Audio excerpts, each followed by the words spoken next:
성경 히브리서 13장 8절에서 15절까지에 있는 말씀입니다. 히브리서 13장 8절부터 15절까지 신약 성경입니다. 신약 성경 히브리서 13장 8절로 15절, 오늘 저와 여러분들에게 주신 하나님의 말씀인 줄로 믿고 우리 함께 받으십니다. 다 같이. 예수 그리스도는 어제나 오늘이나 영원토록 동일하시니라. 여러 가지 다른 교훈에 끌리지 말라. 마음은 은혜로서 굳게 함이 아름답고 음식으로서 할 것이 아니니 음식으로 말미암아 행한 자는 유익을 얻지 못하였느니라. 우리에게 제단이 있는데 장막에서 섬기는 자들은 그 제단에서 먹을 권한이 없나니, 이는 죄를 위한 짐승의 피는 대제사장이 가지고 성소에 들어가고 그 육체는 영문 밖에서 불사름이라. 그러므로 예수도 자기 피로써 백성을 거룩하게 하려고 성문 밖에서 고난을 받으셨느니라. 그런즉 우리도 그의 치욕을 짊어지고 영문 밖으로 그에게 나아가자. 우리가 여기에는 영구한 도성이 없으므로 장차 올 곳을 찾나니, 우리는 예수로 말미암아 항상 찬송의 제사를 하나님께 드리자. 이는 그 이름을 증언하는 입술의 열매니라. 아멘. 저는 오늘 본문 말씀을 중심으로 해서 우리는 찬송하는 제사장입니다, 이런 제목으로 함께 말씀의 은혜를 나누려고 합니다. 우리가 왕같은 제사장이요 거룩한 제사장인 줄로 믿습니다. 동시에 오늘 말씀에 있는 것처럼 우리는 찬송하는 제사장인 줄로 믿습니다. 여러분, 찬송, 찬양이라고 하는 것은 하나님께서 믿는 사람들에게 주신 은혜의 방편이라고 할 수가 있습니다. 찬송할 때 귀신이 떠나가는 역사가 나타납니다. 찬송할 때 우리의 병도 치유되는 역사도 나타날 줄로 믿습니다. 찬송할 때 어둠의 세력, 흑암의 권세가 물러가고 우리가 빛 가운데로 인도함을 받게 될 줄로 믿습니다. 찬송할 때 우리 마음의 원망과 불평이 사라지고 감사와 기쁨이 솟아나게 될 줄로 믿습니다. 우리에게 생명을 주시고 평안을 주시고 우리에게 은혜를 주신 하나님께서 그 은혜의 방편으로 찬송이라는 것을 허락해 주셨습니다. 찬송의 능력은 대단하죠, 여러분. 우리가 잘 아는 무디라고 하는 부흥 강사가 계셨는데, 무디 부흥 강사가 항상 부흥회를 다니실 때는 동반했던 분이 계십니다. 찬양 사역자였는데 생키라고 하는 찬양 사역자와 함께 이 무디 부흥사가 부흥회를 다녔습니다. 말씀을 통해서 부흥회를 인도하시기 전에 생키라고 하는 사람이 찬양을 통해서 말씀의 은혜를 나누려고 찾아왔던 많은 성도들에게 은혜를 나누게 되었던 것을 우리가 부흥사를 통해서 이제 기록을 통해서 알게 되어지는데, 하루는 이 생키라고 하는 사람이 여객선을 타고 여행을 하는 도중에 있었습니다. 많은 사람들이 생키라고 하는 사람의 얼굴을 사진을 통해서 또 TV나 이런 것을 통해서 익히 알고 있었던 거죠. 그 배에 타고 있던 사람들이 아이고 생키가 우리 배에 탔네 그러면서 그 생키라고 하는 사람에게 찾아가서 우리 찬송을 한 곡 불러달라고 부탁을 하게 되어지죠. 그 찬송의 제목이 뭐냐면 바로 선한 목자 되신 예수님이라고 하는 찬송을 불러달라고 이제 배 안에 타고 있던 손님들이 생키에게 그렇게 부탁을 합니다. 생키가 그들의 이제 부탁을 거절하지 않고 배 안에서 선한 목자 되신 예수 주님이라고 하는 찬송을 그들에게 다 불러주죠. 많은 사람들이 배 안에서 은혜를 받았습니다. 찬송이 끝나고 난 다음에 한 사람이 이 생키에게 찾아와서 이렇게 묻습니다. 혹시 남북전쟁 당시에 북군으로 전쟁에 참여한 적은 없습니까? 그랬더니 생키가 맞습니다. 내가 남북전쟁 당시에 나는 북군으로 전쟁에 참여했던 사람입니다. 그때 북군의 푸른 제복을 입고 싸우던 분이 바로 당신이 맞습니까? 맞습니다. 그날 전쟁이 한참 치열할 때 이제 보름달이 되어져서 모든 세상을 환하게 밝히고 있는 그때에 이 사람이 이제 남군으로 참여했던 사람이 군인이 저쪽 건너편에 푸른 제복을 입은 북군의 한 병사가 노래를 부르더라는 거예요. 그 노래가 바로 오늘 이 배 안에서 불렀던 선한 목자 되신 주여라고 하는 노래를 부르더라는 거예요. 그래서 자기가 총을 겨누고 사정거리 안에 있었기 때문에 환한 달빛이 비추고 있었고, 그래서 총을 겨누고 방아쇠를 거두려고 이제 땡기려고 하는 순간에 이 사람이 생케라고 하는 사람이 나의 목자 되신 주여라고 하는 찬송을 부르더라는 거죠. 이 찬송은 평상시 자기 어머니가 즐겨 불렀던 찬송이었기 때문에 비록 적군이었지만 적군이 병사가 저 사람이 예수 믿는 사람이구나 라고 하는 것을 알고 방아쇠를 땡기지 않고 살려주었다는 거예요. 그래서 이 생키가 방아쇠만 땡기면 목숨을 잃을 수밖에 없는 상황이었는데 생명을 구원받았다는 거죠. 그 사실을 배 안에서 생키라고 하는 사람과 배에 같이 타고 있다는 사람이 서로 대화를 주고 나누면서 생키가 그 사람을 꾹 껴안으면서 참 옛적을 생각하면서 펑펑 울었다고 하는 그러한 일화가 전해져 오고 있는 것입니다. 여러분, 생키가 어떻게 살 수 있었습니까? 누가 생키를 살려주셨죠? 하나님께서 살려주셨습니다. 언제 생키가 생명을 구원받을 수 있었습니까? 찬송할 때, 찬송 부를 때. 여러분, 이것이 찬송의 능력입니다. 우리가 찬송 부를 때에 이렇게 생명을 구원받기도 하고, 아픈 사람이 치료되기도 하고, 귀신이 들렸던 사람에게서 귀신이 떠나가기도 하고, 불안과 염려와 근심과 걱정 가운데 있던 사람에게 평안과 위로와 기쁨과 감사가 찾아오게 하는 것이 바로 찬송의 능력인 줄로 믿습니다. 그런 찬송을 하나님께서 하나님 백성들인 저와 여러분들에게 은혜의 방편으로 주셨다는 거예요. 그러면 이 찬송을 오늘 본문에 보니까 제사장들에게도 이 찬송을 주셨어요. 여러분, 제사장 하면 가장 먼저 생각나는 게 뭐죠? 바로 떠오르는 게 있지요. 양을 잡고 소를 잡고 염소를 잡고 비둘기를 잡고 피를 흘려서 피를 뿌리고 그 잡은 고기를 불에 태우고 나머지 내장은 밖에 진 밖으로 밖에 가서 불에 태워서 버리게 되어지는 그런 일을 감당하는 사람이 제사장이잖아요.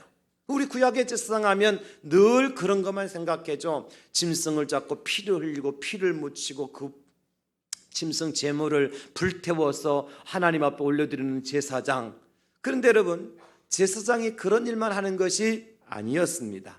역대하 30장 21절에 보면 성경은 우리에게 이렇게 말씀을 해주고 있습니다. 예루살렘에 모인 이스라엘 자손이 크게 즐거워하며 7일 동안 무교절을 지켰고, 레위 사람들과 제사장들은 날마다 여호와를 칭송하며 큰 소리나는 악기를 울려 여호와를 찬양하였으며, 그렇게 기록을 해주고 있는 거예요. 그 제사장들이 짐승만 잡아서 피를 흘리고 제사만 드리는 것이 아니라 무엇을 했습니까? 날마다 여호와를 칭송하며 큰 소리나는 악기를 가지고 하나님을 찬양하는 일을 누가 감당했습니까? 제사장들이 감당했다는 거예요. 그러니까 여러분, 이 찬양이라고 하는 건 역시 제사장의 직무 중에 하나였다. 그렇다면 우리가 다 왕같은 제사장이요 거룩한 제사장이라면 우리에게 주어진 직무 중에 하나가 무엇이라는 것입니까? 하나님을 찬송하는 것이다. 여러분들이 이 찬송의 직무를 잘 감당하실 수 있기를 먼저 예수님의 이름으로 축원합니다. 특별히 신약시대에 저와 여러분들은 짐승을 잡을 일이 없잖아요. 피를 흘릴 일이 없잖아요. 왜냐하면 예수님께서 당신의 몸을 속죄 제물 되어주셔서 이제 구약의 제사를 완성해 주셨기 때문에 우리가 더 이상 짐승을 잡을 일이 없어요. 그럼 우리가 할 일이 없잖아요. 할 일이 없는 것이 아니라 진짜 할 일이 있습니다. 그것이 뭐냐? 하나님 앞에 예배드리는 거죠.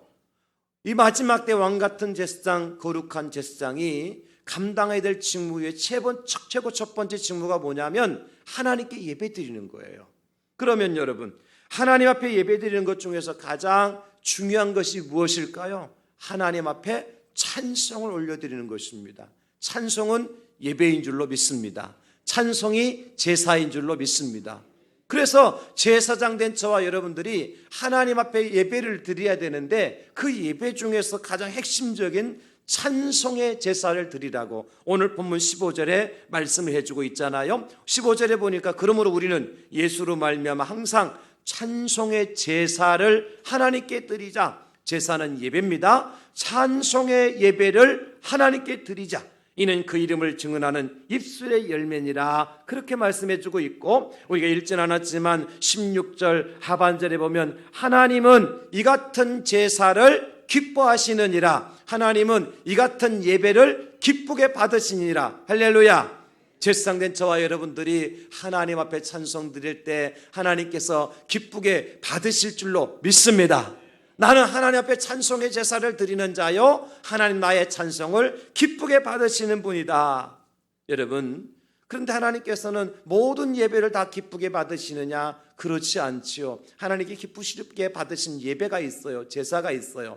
그 어떤 예배를, 어떤 제사를 기쁘게 받으시느냐 하면 드리는 사람이 누구냐에 따라서 그것을 기쁘게 받으시기도 하고 그것을 외면하기도 하시는 거예요. 여러분, 이제 잠언 15장 8절에 보면 악인의 제사는 여호와께서 미워하셔도 정직한 자의 기도는 그가 기뻐하시느니라. 누구의 제사를 하나님 기쁘게 받으셔요? 정직한 자의 제사를. 누가 정직한 자입니까? 하나님의 거룩한 옷을 입은 왕같은 거룩한 제사장이 정직한 자죠. 그래서 저와 여러분들이 드리는 예배를, 찬송을 하나님께서 기쁘게 받으신다는 거예요. 우리가 정직한 자가 되어질 때. 또 하나 하나님께 기쁘게 받으시는 제사가 있습니다. 그것은 무엇을 드리느냐에 따라서 다른 거예요. 자, 우리가 노래를 부르고 하나님 기쁘게 받으신다. 그러면 교회 와서 우리가 세상에 대중가요나 부르고 팝이나 부르고 랩이나 부르고 락이나 부르고 하면 하나님 그 모든 것을 노래를 다 받으시느냐? 그렇지 않죠. 하나님을 찬양하는 찬미의 제사, 찬양의 제사를 하나님께서 기쁘게 받으시는 거죠. 그래서 무엇을 드리느냐? 말라기 1장 8절에 보니까 만군의 여호와가 이르노라 너희가 눈먼 희생 제물을 바치는 것이 어찌 악하지 아니하며 저는 것 병든 것을 드리는 것이 어찌 악하지 아니하냐. 이제 그것을 너희 총독에게 드려보라. 그가 너를 기쁘게 쓰며 너를 받아주겠느냐. 하나님은 아무런 제사를 다 받으시는 분이 아니라는 거예요. 구별된 제사, 구별된 백성들에 의해서 드려지는 구별된 예물을 하나님께서 기뻐 받으시죠. 그 예물 중에, 제물 중에 가장 귀한 제물이 뭐냐? 찬송인 줄로 믿습니다. 여러분, 찬송을 많이 드리십시오. 하나님께서 우리의 찬송을 받으시고 한량 없으신 은혜를 저와 여러분들에게 베풀어 주실 줄로 믿습니다. 또 하나 어떤 제사를 받으시느냐? 하나님은요, 어떻게 제사를 드리냐에 따라서 그 제물을 받기도 하고 받지 않기도 하셔요. 여러분 잘 아시는 히브리서 11장 4절에 보면 믿음으로 아벨은 가인보다 더 나은 제사를 하나님께 드림으로 의로운 자라 하시는 증거를 얻었으니 하나님이 그 예물에 대하여 증언하십니다. 그가 죽었으나 그 믿음으로써 지금도 말하느니라. 아멘. 어떤 제사? 믿음으로 드려지는 제사, 어떤 제물, 믿음으로 드려지는 제물을 하나님께서 기쁘게 받으신다는 거예요. 우리가 찬송을 많이 한다고 다 받으시느냐? 어떤 찬송을 해야 됩니까? 믿음으로 하는 찬송을 하나님께서 받으실 줄로 믿습니다. 찬송은 믿음으로 올려드리는 곡정이는 기도예요. 그러니까 우리가 나 같은 죄인 살리신 주은의 놀라와 아무리 1100번 불러도 정말 주께서 나를 구원하신 하나님의 아들이라는 사실을 믿지 않고 부르는 찬송 하나님 받지 아니하십니다. 졸면서 꾸벅꾸벅 졸면서 다른 생각하면서 그저 하나님 앞에 천부의 의지 없어 손 들고 옵니다. 그 찬송하면서 손은커녕 마음도 안 들고 세상에 엉뚱한데 도둑질하고 나쁜 짓을 다 하는 손 가지고 그 손 가지고 주 앞에 왔습니다. 받아주세요. 하나님 받지 않으십니다. 무엇으로 드려지는 제사? 믿음으로 드려지는 제사를 하나님 받으시는 거예요. 한 곡절을 부르더라도 한마디를 부르더라도 한 단어를 외치더라도 믿음으로 찬송하는 저와 여러분 될 수 있기를 예수님의 이름으로 축원합니다. 그래서 예수님 말씀하시잖아요. 요한복음 4장 23절에 말씀하시기를 아버지께 참되게 예배하는 자들은 영과 진리로 예배할 때가 오나니 곧 이때라. 아버지께서는 자기에게 이렇게 예배하는 자들을 찾으시느니라. 하나님은 영이시니 예배하는 자가 영과 진리로 예배할지니라. 아멘. 영과 진리로. 마음을 다하고 뜻을 다하고 성품을 다하고 믿음을 다해서 찬송하는 그 찬송을 하나님께서 기쁘게 받아주실 줄로 믿습니다. 여러분, 그런 구체적으로 우리가 하나님 앞에 드려지는 찬송, 어떤 찬송을 가지고 나가야 될까? 저는 오늘 우리가 불러야 될 찬송은 3절로 된 찬송이에요. 찬양의 제사를 드리는 제사장이 부를 찬송은 몇 절로 되어 있는 거 아니까 3절로 되어 있어요. 오늘 말씀해 보니까. 자, 그러면 첫 번째 1절은 어떤 찬송으로 불러드려야 되느냐? 첫째는 예수님의 십자가를 노래하는 제사장이라는 거예요.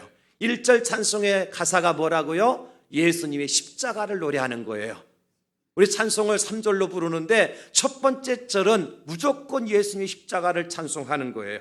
여러분, 오늘 본문의 12절에 보면 이렇게 말씀하고 있잖아요. 그러므로 예수도 자기 피로써 백성을 거룩하게 하려고 성문 밖에서 고난을 받으셨느니라. 제사장이 가장 먼저 생각해야 될 게 뭐예요? 예수님이 성문 밖에서 고난당하셨다. 성문 밖에서 고난당하신 것은 무엇을 뜻합니까? 갈보리 언덕 위에 세워진 십자가 위에서 예수님이 죽으셨다. 그래서 우리가 가장 먼저 부를 찬송의 1절 가사는 뭐냐면 예수님의 십자가입니다. 갈보리 언덕 위에 세워진 십자가 위에서 예수님이 돌아가셨다. 그 십자가 위에서 필과 물과 피를 다 쏟으시고 나의 모든 죄와 허물을 용서해 주셨다. 이것을 노래하는 것이 제사장 된 저와 여러분들이 불러야 될 1절 찬송인 것입니다. 여러분, 성문 밖에서 죽으신 예수 그리스도, 성문은 무엇을 뜻합니까? 이스라엘의 이제 예루살렘 성문을 뜻하죠. 그 성문 밖에서 예수님 죽으셨어요. 오늘 본문에 보니까 이제 11절에는 이는 죄를 위한 짐승의 피는 대제사장이 가지고 성소에 들어가고 그 육체는 영문 밖에서 불사름이라. 영문이라는 말이 나오죠. 문이 영문이 나오죠. 13절에 그런즉 우리도 그의 치욕을 짊어지고 영문 밖으로 그에게 나가자. 영문이라는 문의 이름이 나와요. 그런데 12절 중간에 예수님이 돌아가신 문은 무슨 문이에요? 성문이에요. 문이 다릅니다, 여러분.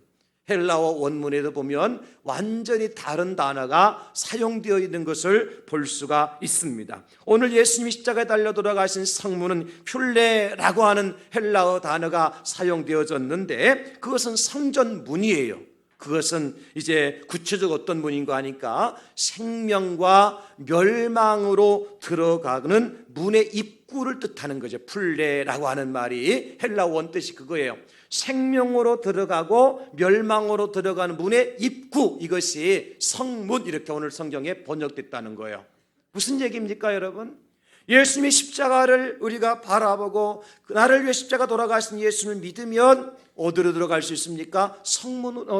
생명으로 들어가는 문으로 들어갈 수 있고, 그것을 믿지 않으면 어디로 들어가죠? 멸망으로 들어가는 문으로 들어가는 거예요. 그래서 예수님께서 이렇게 말씀해 주셨습니다. 마태복음 7장 13절로 14절에 보니까 좁은 문으로 들어가라. 여기 좁은 문 할 때 이 문이 바로 헬라어로 퓰레라고 하는 헬라어가 사용되어졌습니다.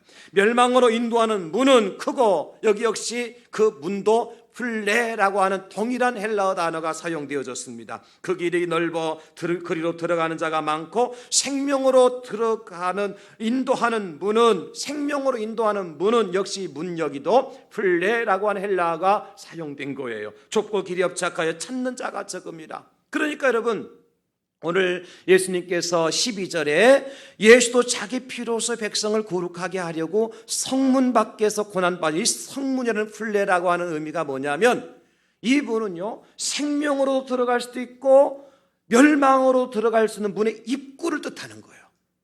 그 십자가는요 믿느냐 믿지 않느냐에 따라서 생명이냐 멸망이냐가 구별되는 것이죠. 그 예수님 문이죠. 예수 십자가 달려 돌아가셨어요. 우리는 그것을 찬송하는 거예요. 어떤 찬송을 부를까요? 멸망으로 들어가는 문을 찬송할까요? 생명으로 들어가는 문을 찬송할까요? 생명으로 들어가는 문. 그러면 생명으로 들어가기 위해서는 무엇을 믿어야 되고 무엇을 붙잡아야 됩니까? 예수 그리스도 십자가를 바라볼 수 있어야 되고 예수 그리스도 십자가를 믿어야 되고 예수 그리스도 십자가를 붙잡아야 되는 것입니다. 그 사람이 생명으로 들어갈 수가 있는 것입니다. 이걸 찬송하라는 거예요. 주님이 나의 죄와 허물을 다 짊어지시고 대신 갈보리 언덕 위에 세워진 십자가에 피 흘려 죽으심으로 말미암아 내가 죄 사함 받고 구원 받았습니다. 이 노래를 이 땅에서 부르고 살라는 것입니다. 내가 구원받은 것이 나의 힘으로 나의 의로 된 것이 아니라 십자가에 달려 돌아가신 예수님의 보혈 때문에, 그 예수님의 은혜로 말미암아 내가 생명으로 들어가게 되어졌다. 영문은 원래 헬라어 원문에 보니까 파렘볼레라고 되어 있는데, 그 문은 부정한 장소라는 의미를 가지고 있는 거예요. 여러분, 구약의 제물로 드려졌던 짐승은 부정한 장소에 잡았습니다. 버림받았고요. 우리도 역시 죄인이기 때문에 부정한 장소에 죽을 수밖에 없습니다. 그러나 예수님은 하나님의 아들이시기 때문에 파란벌레가 아니라 여러분, 예수님은 풀레라고 하는 곳에서 죽임을 당할 수밖에 없었다는 것은 전적으로 다릅니다. 우리의 죽음과 구약의 짐승의 죽음과 예수님의 십자가에 죽으신 완전히 다른 것입니다. 풀레와 파란벌레는 다른 의미예요. 우리는 저주받은 인생요, 짐승도 역시 죄 가운데 태어난 짐승이기 때문에 다 신령 밖에서, 이제 영문 밖에서 죽임을 당하게 되어지지만, 예수님은 하나님의 아들이시오 죄가 없으신 분이신데 그분은 성문 밖에서 죽임을 당할 수밖에 없었다는 거예요. 이것을 믿는 믿음으로 하나님을 찬송하는 것, 이것이 제사장이 부를 제1절의 가사라는 것이죠. 주님의 십자가가 나의 모든 죄를 용서해 주셨습니다. 죄인들을 대신 십자가 달려 죽으신 예수 그리스도를 노래하는 것, 저와 여러분들이 해야 될 가장 큰 직무인 줄로 믿습니다. 이사야 선자의 말씀처럼 말이죠. 이사야 53장 이제 5절로 6절에 보면, 그가 찔림은 우리의 허물 때문이요 그가 상함은 우리의 죄악 때문이라. 그가 징계를 받음으로 우리는 평화를 누리고 그가 채찍에 맞음으로 우리는 나음을 받았도다. 우리는 다 양 같아서 그릇 행하여 각기 제 길로 갔거늘 여호와께서는 우리 모두의 죄악을 그에게 담당시키셨도다. 우리의 모든 죄를 대신 짊어지시고 갈보리 언덕에 세워진 십자가 위에서 죽으신 그 십자가를 노래하라는 것입니다. 예수님께서 마지막 십자가에 달 숨을 거두시는 순간 뭐라고 말씀하셨습니까? 다 이루었도다. 테텔라스타이. 예수님께 말씀하시고 십자가에 달려 돌아가셨습니다. 그리고 하나님 앞에 기도하시기를, 아버지여 저들의 죄를 용서하여 주시옵소서. 예수님은 당신의 한 생명까지 완전히 다 버리시면서까지 우리의 죄를 용서해 주셨던 것입니다. 여러분, 이것이 은혜지요. 이것이 우리 하나님의 은혜지요. 내가 달려 돌아가 죽어야 될 그 십자가에 예수님께서 대신 죽어주시고, 내가 더럽고 추한 영문 밖에서 죽어야 되는데 예수님께서는 그 성문 밖에서 나를 대신해서 십자가를 지심으로 말미암아 나의 모든 죄와 허물이 용서를 받게 되어졌다. 이 노래를 부르는 자가 누구냐? 찬송하는 제사장의 몫이라는 것입니다. 저와 여러분 날마다 주의 십자가를 찬송할 수 있기를 예수님의 이름으로 축원합니다. 십자가 내가 처음 볼 때에 나의 마음에 큰 고통이 사라져. 오늘 믿고서 내 눈 밝았네. 참 내 기쁨 영원하도다. 이 찬송, 주님의 십자가를 바라볼 때마다, 십자가를 노래할 때마다 내 눈이 밝아지고 내 영이 밝아지고 내 삶이 밝아지고 내가 생명의 문으로 들어가는 놀라운 축복의 삶을 살아가는 저와 여러분 될 수 있기를 예수님의 이름으로 축원합니다. 내가 먼저 불러야 될 찬송의 1절 가사는 주님의 십자가입니다. 그것이 바로 나를 생명으로 인도하는 문이기 때문에 그렇습니다. 히브리서 10장 19절 20절에 보면, 그러므로 형제들아 우리가 예수의 피를 힘입어 성소에 들어갈 담력을 얻었나니 그 길은 우리를 위해서 휘장 가운데 열어놓으신 새로운 살 길이요 휘장은 그의 육체니라 말씀하셨습니다. 예수님께 십자가에 달려 돌아가시는 순간 성소의 휘장이 위에 사례로 찢어졌지요.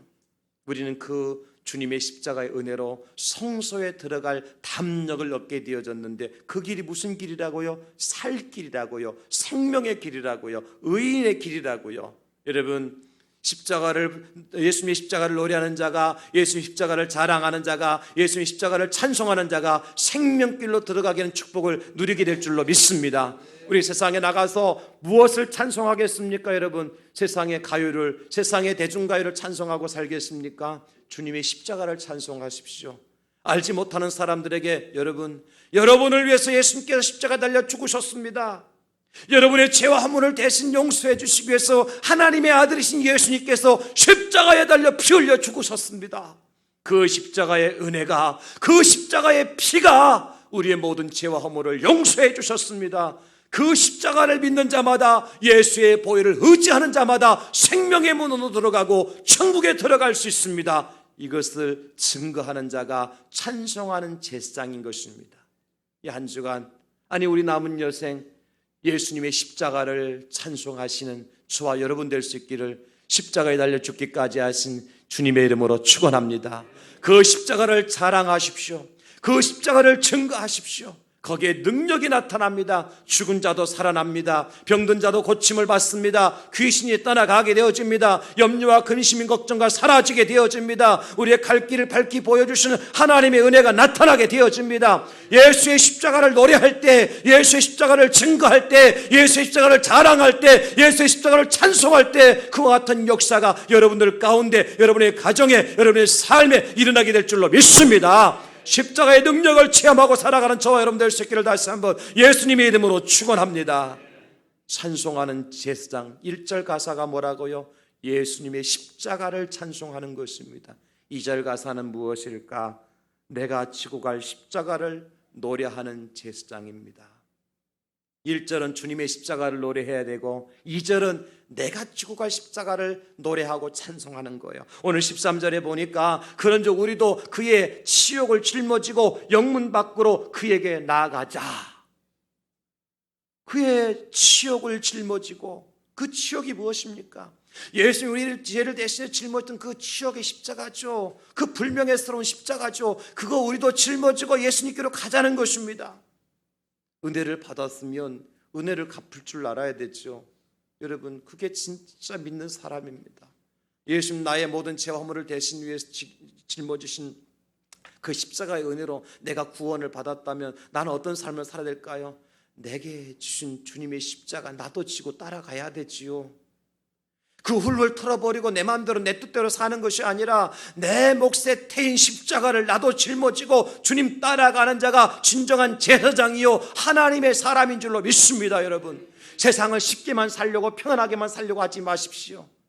우리 각자가 예수의 십자가를 바라보는 자마다 우리 각자가 짊어지고 들어갈 십자가가 있다는 사실을 깨달아야 돼요. 그것은 시간의 십자가가 될 수도 있고, 그것은 물질의 십자가가 될 수 있고, 그것은 봉사와 헌신의 십자가가 될 수 있고, 때로는 내가 예수 그리스도 때문에 받아야 될 고통과 고난과 아픔과 슬픔과 그리고 박해와 핍박의 피곤함의 십자가가 될 수도 있는 것입니다. 우리 그거 짊어지고 가야 되는 거예요. 그건 노래할 수 있어야 돼요. 여러분, 그렇습니다. 하나님의 은혜로 구원받은 백성들은 놀고 먹는 사람들이 아니에요. 구원을 공짜로 받았으니까 마음대로 되는 대로 살아가서 되는 것이 절대로 아닙니다. 제사장이 부르는 십자가의 찬송 2절은 내가 지고 갈 십자가인 것입니다. 그럴 때 그 십자가는 결코 짐이 아니라 기쁨이 될 수 있고, 그럴 때 그 십자가는 결코 불평과 원망이 아니라 기쁨과 감사와 영광이 되는 축복이 될 수가 있는 것입니다.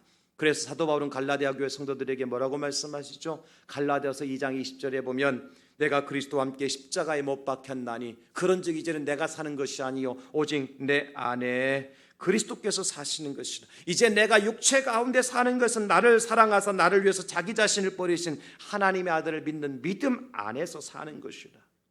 나는 지금 예수님과 함께 십자가에 나도 못 박혔다. 주님의 십자가가 은혜라면 나도 그 십자가를 짊어지고 따라가는 것은 아주 당연한 것입니다. 아버지에게 좋은 유산을 물려받았으면 그 자식은 어떻게 해야 돼요? 아버지에게 공경하고 아버지의 말씀을 따라가는 것이 당연한 것입니다. 사도 바울이 다른 사도들보다 배나 더 수고한 바울이었다고 고백하고 있죠. 그 이유가 뭐라고요? 내가 다른 사도보다 더 하나님을 핍박하고 교회를 핍박했던 나를 하나님 나를 구원해 주셨기 때문에 그 주님의 십자가가 더 크게 내게 은혜로 다가오니까 나도 주님이 진 십자가 나도 짊어지고 내가 살아도 주를 위해 살고 죽어도 주를 위해 사나니 그러므로 사나 죽으나 내가 주님의 것이라 고백했던 사도 바울, 그가 골로새서 1장 24절에 이렇게 고백합니다. 나는 이제 너희를 위해서 받는 괴로움을 기뻐하노라. 그리스도의 남은 고난을 그의 몸된 교회를 위해서 내 육체에 채우노라.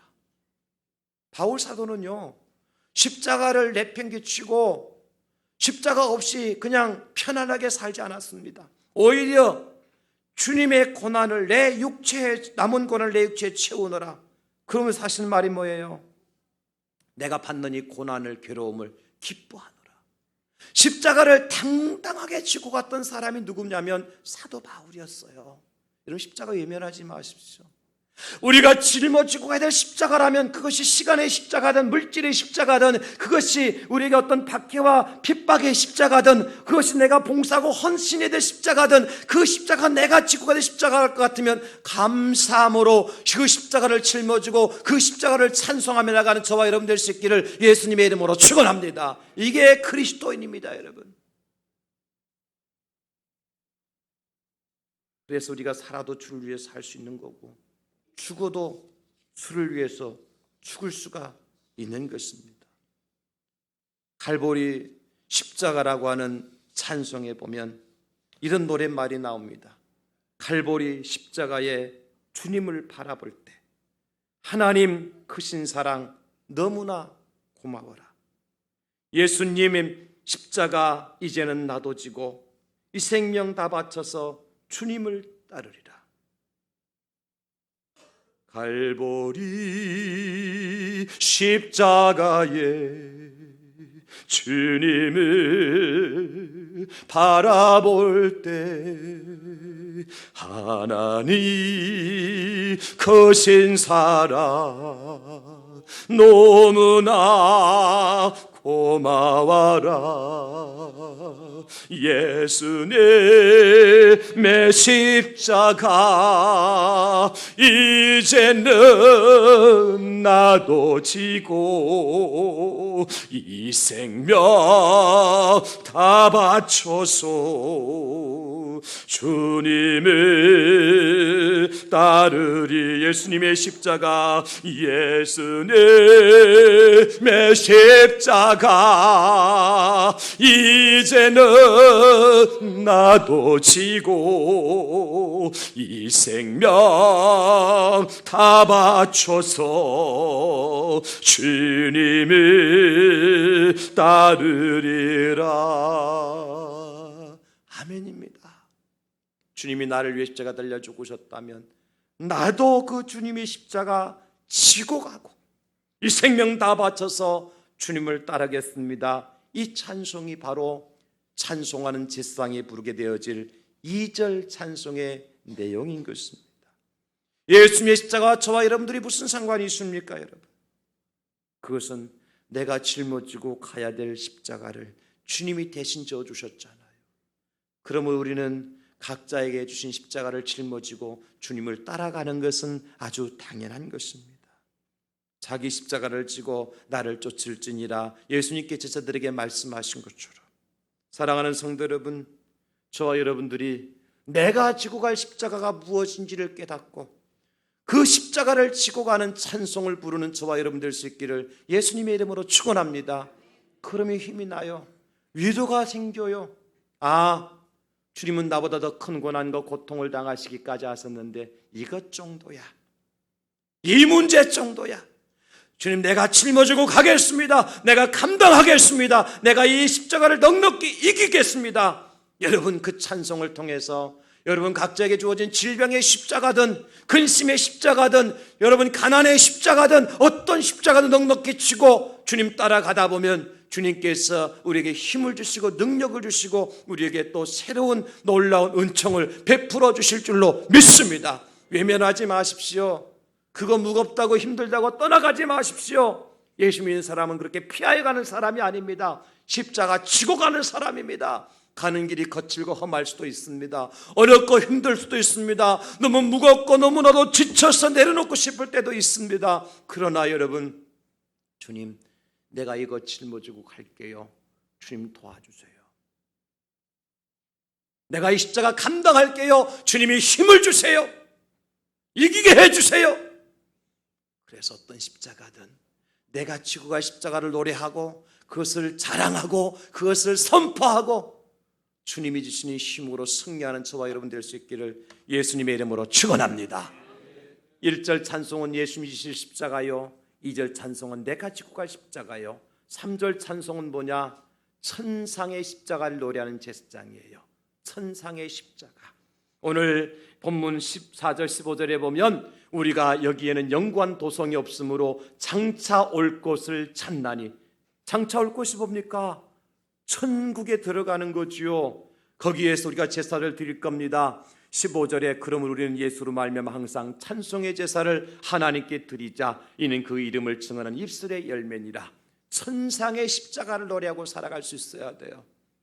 우리가 이 땅에서의 십자가만 노래하면 지칠 때가 많습니다. 천상의 십자가를 바라보고 주님이 이 땅에 계시다가 3일 만에 죽으신 지 3일 만에 부활하시고 하늘 올라가서 세워놓으신 십자가가 있는데 그것이 바로 천상의 십자가예요. 천국의 십자가예요. 왕같은 저 거룩한 제사장에 부르는 찬송의 3절 가사는 바로 천상의 십자가를 노래하는 것입니다. 2000년 전에 우리 예수님께 지상에 지셨던 십자가는 치욕과 저주의 십자가였습니다. 그러나 예수님께 부활하셔서 승천하셔서 새하늘과 새 땅에 들어가셔서 만들어 놓으신 십자가는 승리와 영광의 십자가입니다. 요한계시록에 보면 천국의 아름다운 모습들이 잘 묘사되어 있습니다. 그 중에서도 요한계시록은 성경의 맨 마지막 책이잖아요. 그 맨 마지막 책, 맨 마지막 장 1189장 번째에 나오는 요한계시록 22장 1절로 2절에 보면 이런 말씀이 나옵니다. 또 그가 수정같이 맑은 생명수강을 내게 보이니 하나님과 어린 양의 보좌로부터 나와서 길가운데로 흐르더라. 강 좌우에 생명나무가 있고 12가지 열매를 맺되 달마다 그 열매를 맺고 그 나무 잎사귀들은 만국을 치료하기 위하여 있더라. 여러분, 이 세상에서 내가 지고 있는 십자가가 있다고 그랬잖아요.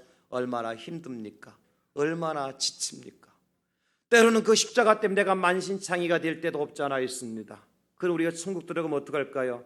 하나님 우리를 치료해 주실 겁니다. 무엇으로요?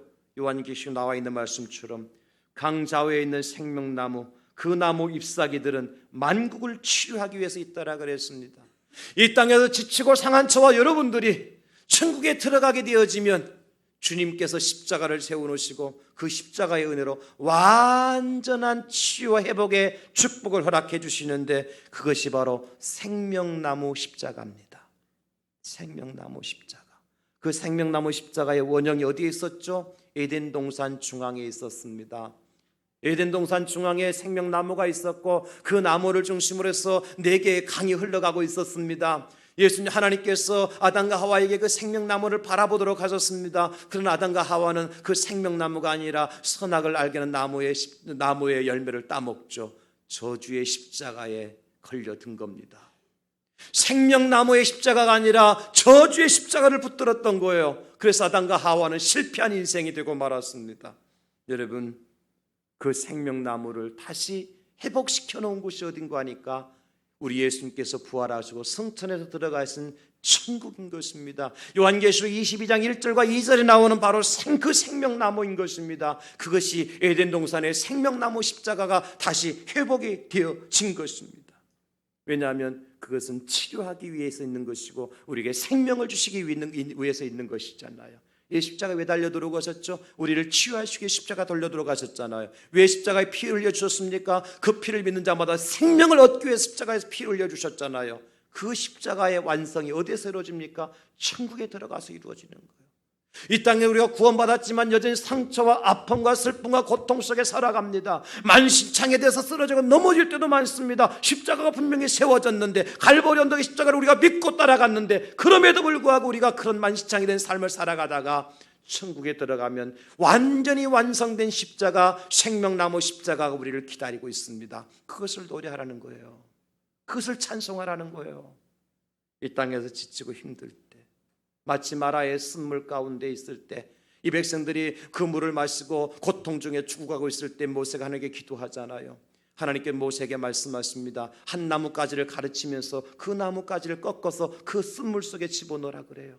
모세가 순종했을 때 쓴물이 변해서 단물 되었습니다. 치료가 일어났죠. 회복이 일어났죠. 그 나뭇가지가 무엇을 상징합니까? 예수님의 십자가를 예표하는 거예요.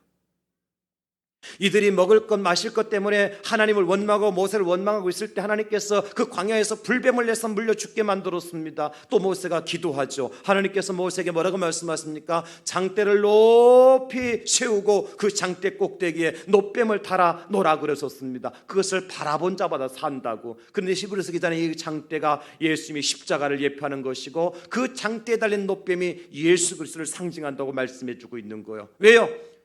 불뱀에 물린 자마다 생명을 얻게 되어지고 치료와 회복의 역사가 나타나기 때문에 이거 십자가의 능력입니다, 여러분. 그리고 갈보리 언덕에 세웠던 십자가가 예수님 달려 들어가실 때 무덤이 열리고 죽었던 자가 살아나는 역사가 나타났습니다. 그럼 그 사람 또다시 죽었을까 안 죽었을까요? 죽었죠. 그래서 완전한 십자가가 어디에서 이루어지는 거 하니까 천상에서 이루어지는 겁니다. 그 천상의 십자가가 뭐냐? 바로 생명나무 십자가인 것입니다. 우리는 그것을 찬송하라는 것이죠. 이 땅에서 내가 비록 고난을 당하지만, 어렵고 힘든 일을 만나지만, 천국에 올라가면 아픔, 눈물도 없고 이별도 없고 슬픔도 없고 사망도 죽음도 없는 그 천국에서 영원히 살 것이라는 것을 노래하고 찬송하라는 것입니다. 이것은 천상의 소망의 십자가죠. 예수님의 십자가는 구원의 십자가요, 내가 짊어지고 나갈 십자가는 사명의 십자가요, 천상에 세워진 십자가는 소망의 십자가인 것입니다. 우리가 그것을 찬송하며 살아야 돼요. 내가 세상에서 끝날 인생이 아니다. 내가 이 땅에서 사는 것으로 만족할 인생이 아니다. 나를 위해서 새하늘과 새 땅이 예비되어졌는데 그 하늘나라에 들어가면 생명나무 십자가가 있는데 그것을 바라본 자들마다, 그 잎사귀를 만진 자들마다 하나님께서 나를 모든 것을 가운데 치료해 주시고 나를 영원한 생명의 자리로 인도하신다. 이것을 자랑하고 찬송하라는 거예요. 이것이 찬송하는 제사장이 부를 마지막 3절의 찬송입니다. 사랑하는 성도 여러분, 이사야 43장 21절에 하나님 우리에게 이렇게 말씀해 주십니다. 이 백성은 내가 나를 위해서 지었나니 나의 찬송을 부르게 하려 함이니라. 우리가 불러야 될 찬송이 무엇입니까? 예수 그리스도의 십자가의 찬송입니다. 우리가 불러야 될 찬송 두 번째는 무엇입니까? 내가 짊어지고 가야 될 십자가를 찬송해야 됩니다. 마지막 세 번째 찬송은 무엇입니까? 천상에 세워진 십자가를 찬송해야 됩니다. 이것이 찬송하는 제사장들이 부를 찬송인 것입니다. 하나님께서 우리에게 오늘 이 말씀을 주십니다. 이 구원의 십자가, 이 사명의 십자가, 이 소망의 십자가 붙들고 주님께로 나오라고. 하나님 그러면 그 제사를 하나님께서 기쁘게 받으실 것이라고. 찬송하는 제사장으로 하나님께 기쁘게 받으실 찬송의 제사를 우리 남은 여생 마음을 다하고 뜻을 다해서 불러드리는 저와 여러분들이 다 될 수 있기를 우리 구주 예수님의 이름으로 축원합니다.